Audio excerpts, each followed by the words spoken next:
এখানে আজকে দেখো মুম্বাইতে বৃষ্টি হচ্ছে। প্রথম এসছি, 6 মাস হয়ে গেল এসে, এখনো কোনোদিন বৃষ্টি দেখিনি। আজকে সর্বপ্রথম বৃষ্টি হচ্ছে, সর্বপ্রথম। দেখো কি ভালো লাগছে, এদিকে রোদ্রু উঠেছে, এদিকে বৃষ্টিও পড়ছে।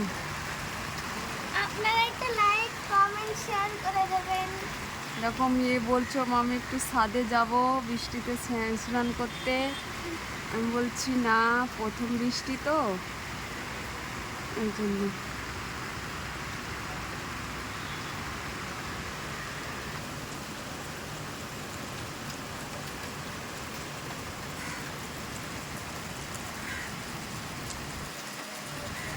দেখো কি ভালো লাগছে বৃষ্টিতে।